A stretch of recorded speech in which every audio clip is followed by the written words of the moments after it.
Bonjour.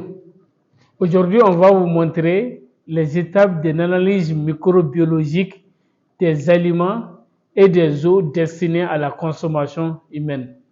Vous savez, aujourd'hui, pour qu'une hygiène de fabrication des produits destinés à la consommation humaine doit subir d'abord des contrôles de qualité de leurs produits.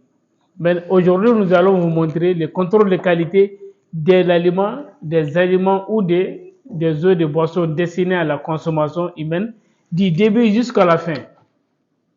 Maintenant, j'ai ici pour vous la boisson qui est là, et puis j'ai ici aussi des crèmes en poudre.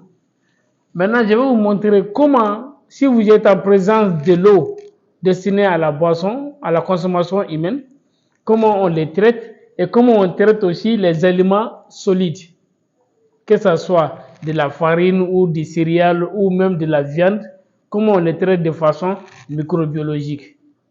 Aujourd'hui, voici pour vous la boisson, voici pour vous la crème, voici donc ce que vous avez besoin. La première chose, ce qu'on va faire d'abord, c'est respecter d'abord votre poste de travail.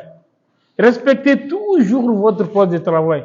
Parce qu'au moindre erreur, vous allez cultiver vos propres bactéries à la place des aliments.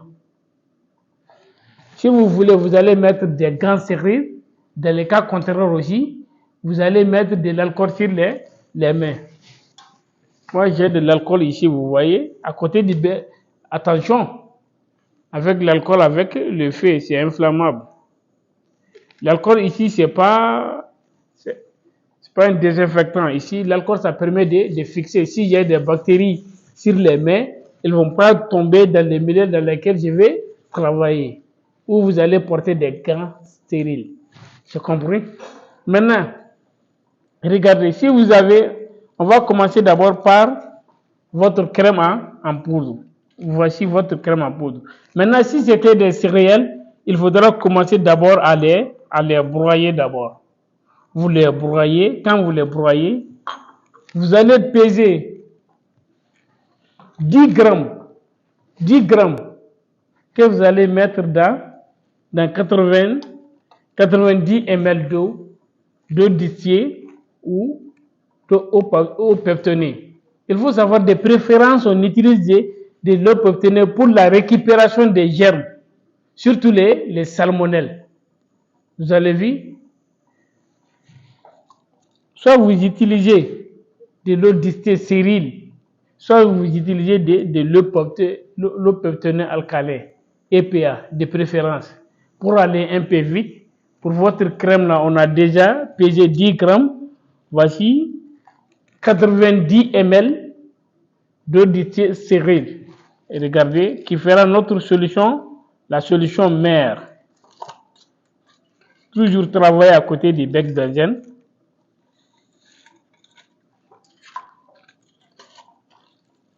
Vous voyez? Maintenant, on va bien mélanger.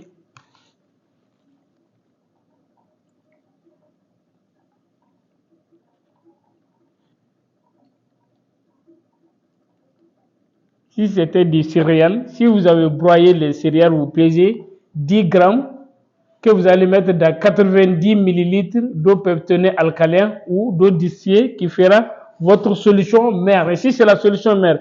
Et regardez la couleur de la solution mère. Ici, cette solution, elle n'est pas ensemençable. Regardez très bien. La solution, elle n'est pas ensemençable.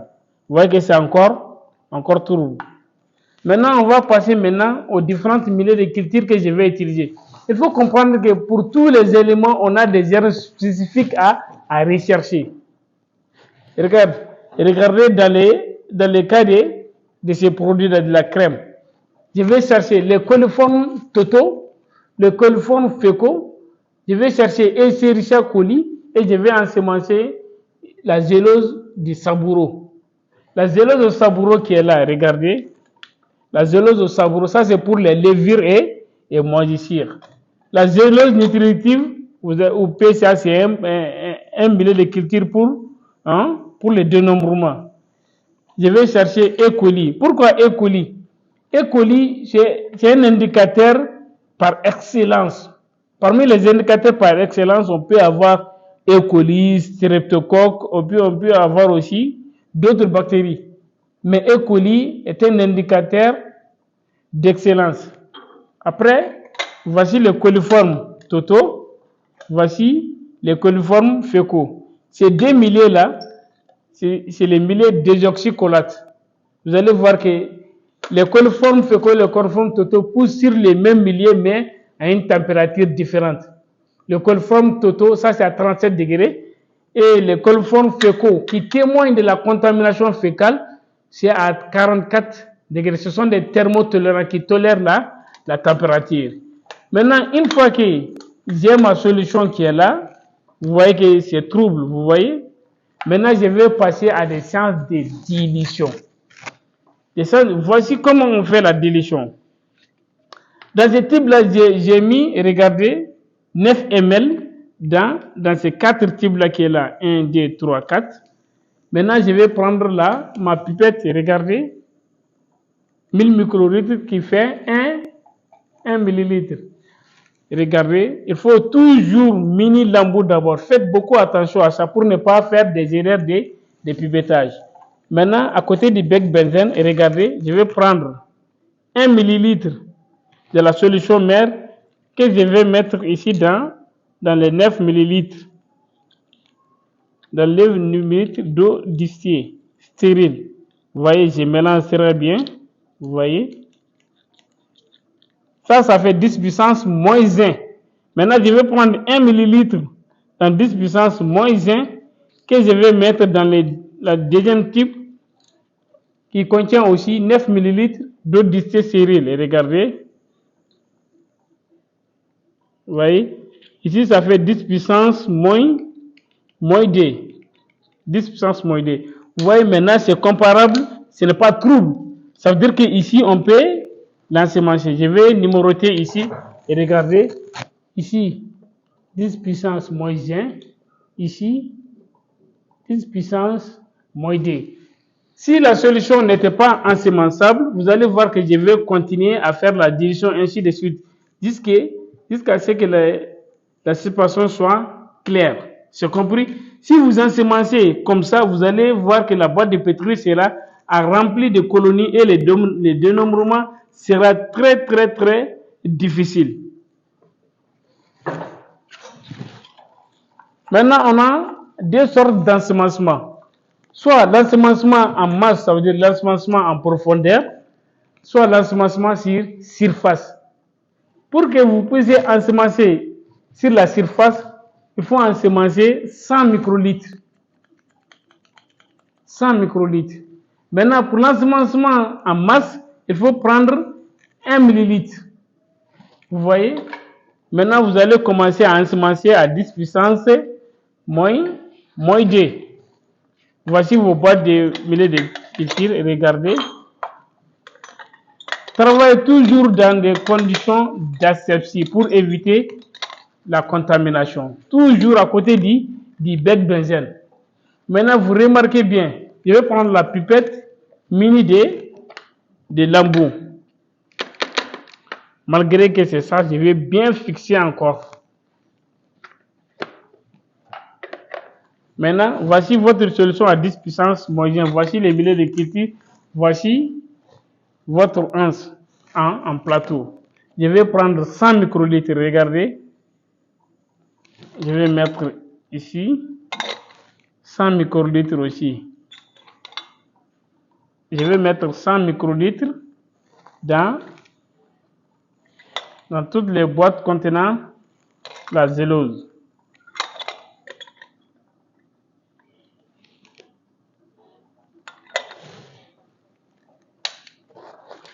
Maintenant, je vais stériliser l'anse par passage au bec benzène, vous voyez.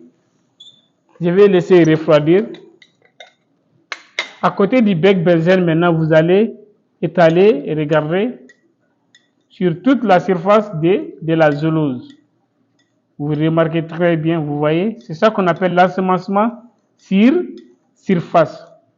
Après, lorsque vous finissez, vous fermez, vous stérilisez l'anse. Vous attendez que ça se refroidisse. Je vais prendre l'autre boîte aussi. Et remarquez très bien, on ne doit jamais parler sur les boîtes de pétri. Ne parlez jamais sur les boîtes de pétri.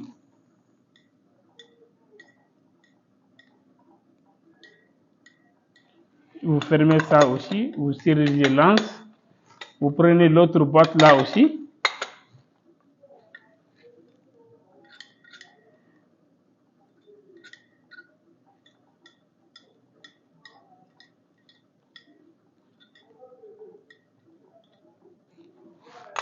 Vous serrez encore, vous passez.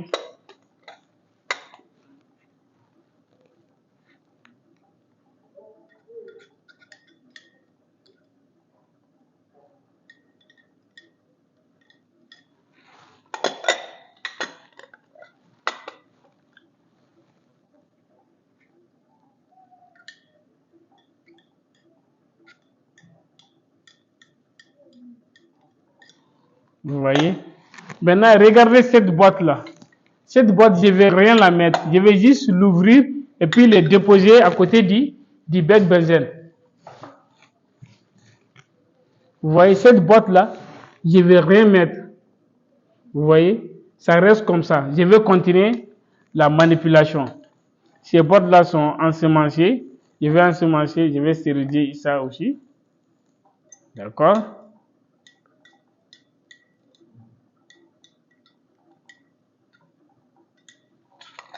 Voilà. Vous voyez maintenant l'ensemencement sur surface. Voici les millets sont ensemencés.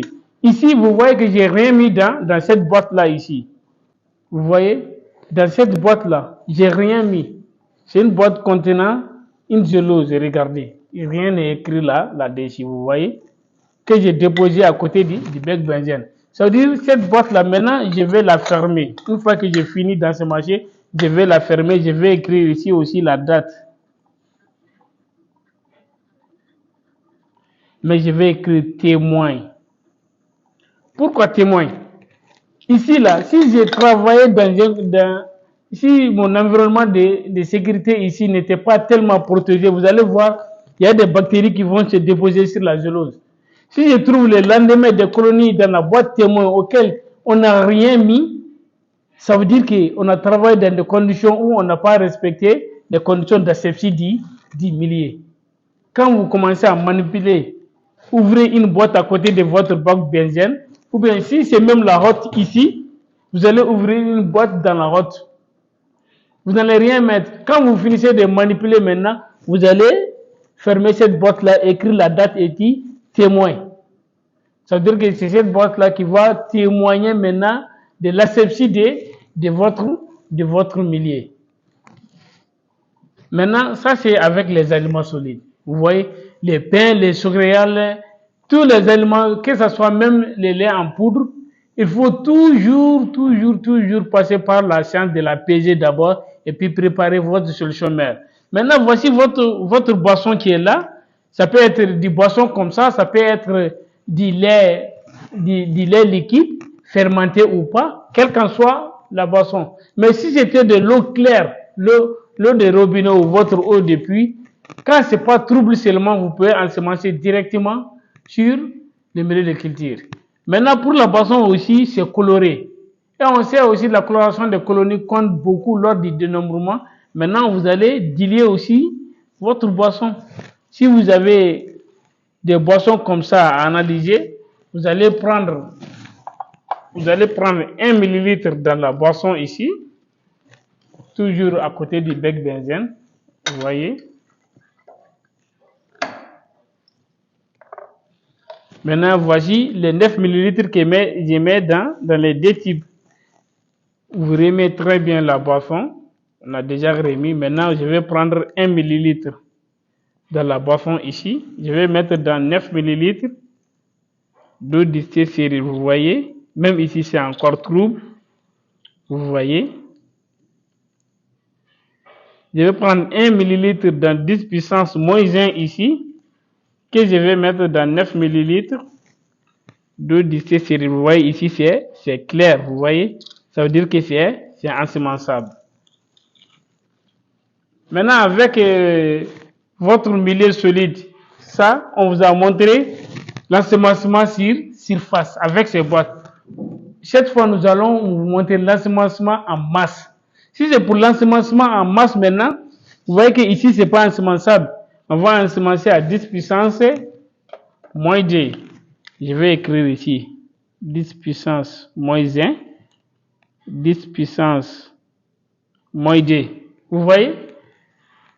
Maintenant, si vous avez les boîtes de pétri, quels qu'en soient les milliers de cultures que vous cherchez, les bactéries que vous recherchez, selon leurs milliers de cultures, vous allez les identifier un à un.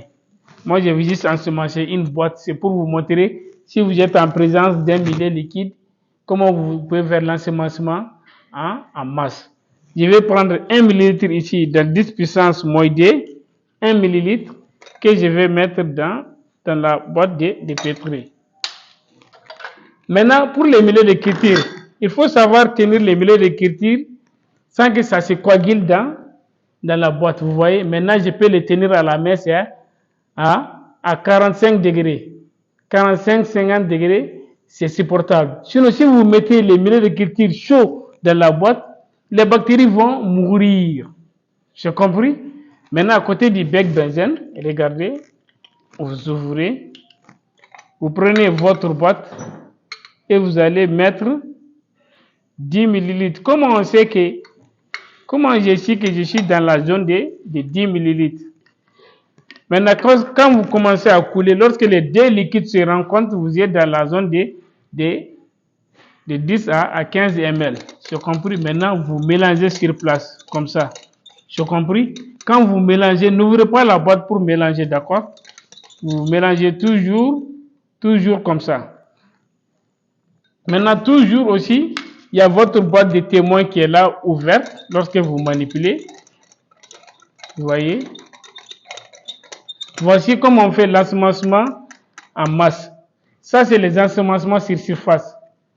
Si vous voulez ensemencer la boisson là, sur ensemencement en surface, il faudra prendre 100 microlitres.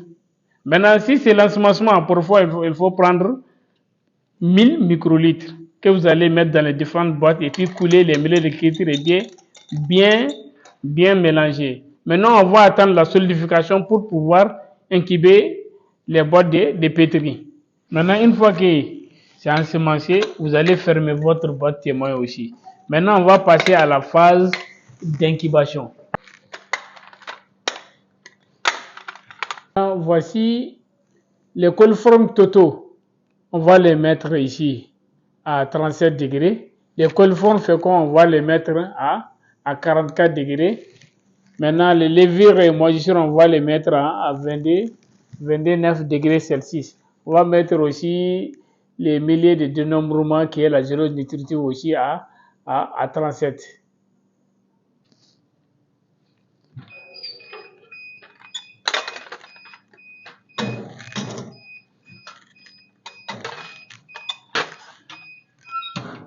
On va mettre même les boîtes de témoins là à 37.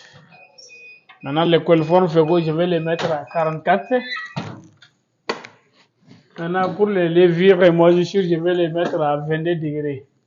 Maintenant, on va attendre 24 à 48 heures pour faire la lecture. Maintenant, on va enlever notre culture à 24 heures pour aller faire les observations.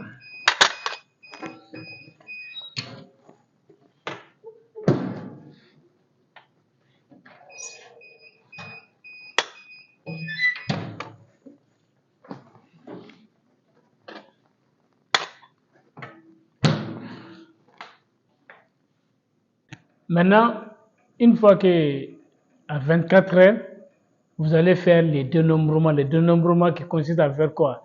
Les comptages des colonies et la caractérisation des colonies. Je vais d'abord, pour la première fois, je vais voir d'abord la boîte des témoins. Vous regardez ici, la boîte des témoins. Si on avait eu des colonies dans la boîte des témoins, ça veut dire que lorsqu'on manipulait, là, il y avait eu des contaminations. Maintenant, je vais continuer à vérifier dans chaque boîte le nombre de colonies. Je compterai dans chaque boîte le nombre de colonies. Maintenant, comment compter le nombre de colonies? Vous pouvez le faire à l'examen macroscopique, ça veut dire qu'à l'œil nu comme ça. Ou ça, vous allez utiliser et regarder quand on prend la zélose nutritive que vous voyez, il y a eu assez de colonies. Je vais prendre les scotch, je vais juste les mettre à côté du. Ça, c'est un compteur de colonies. Et regardez ici ce qui se passe avec le compteur de colonies. Maintenant, vous voyez dans la boîte de pétri, vous voyez les colonies à travers la loupe. Vous voyez. Maintenant, si vous pouvez compter les colonies ensemble dans la boîte, s'ils ne sont pas nombreux, ce n'est pas grave. Dans les cas contraires, vous allez diviser la boîte en 4 cadrans. Vous comptez un cadran et vous multipliez par 4 qui fera le nombre de colonies dans la boîte. C'est compris? Si vous pouvez le compter sans le compteur de colonies, ce n'est pas grave. Dans les cas contraires, avec le compteur de colonies, quand je commence à compter maintenant ici, et regardez, quand vous touchez, le compteur va marquer ici, vous voyez. Vous pouvez diviser la boîte en 4 pour faciliter la tâche. Vous comptez un cadran. Après, vous allez multiplier les chiffres que vous avez eu ici par 4 pour avoir le nombre de colonies dans la boîte. Ainsi de suite pour tous les boîtes de pétri. Maintenant, voici comment on fait les calculs. Calcul de l'IFC. L'IFC, ça veut dire unité, format, colonie. Vous allez voir, c'est N multiplié par F sur V. N qui veut dire le nombre de colonies. D'accord? Et F là, c'est votre facteur de dilution. Vous avez vu pour la crème, quel facteur de dilution on a utilisé. Et le V, c'est le volume de dilution. Maintenant, une fois que vous avez IFC, cette valeur-là, c'est égal à.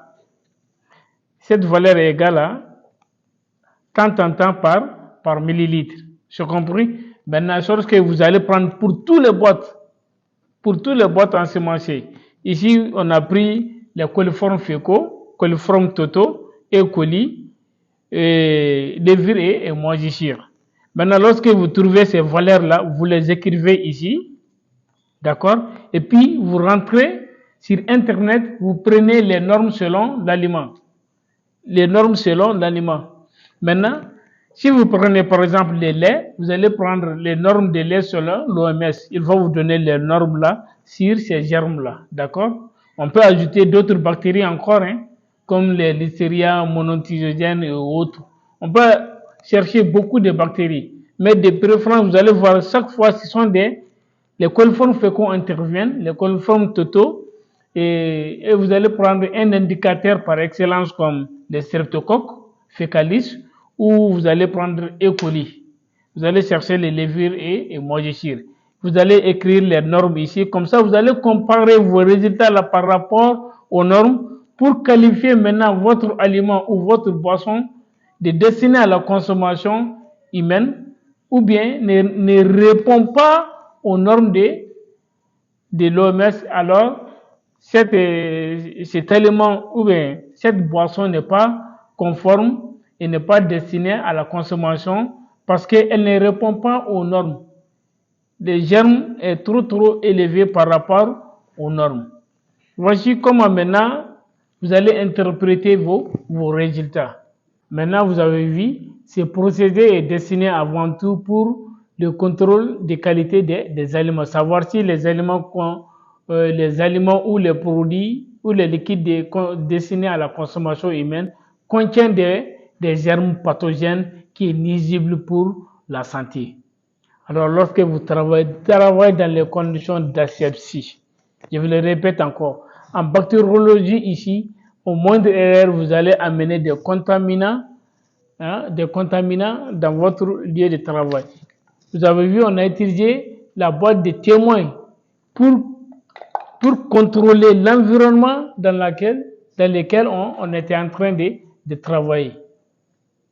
Et les denrées alimentaires, les produits laitiers et ainsi que tous d'autres aliments devraient suivre d'abord des contrôles de qualité physico-chimiques et microbiologiques pour être destinés maintenant à la consommation humaine. Je vous remercie.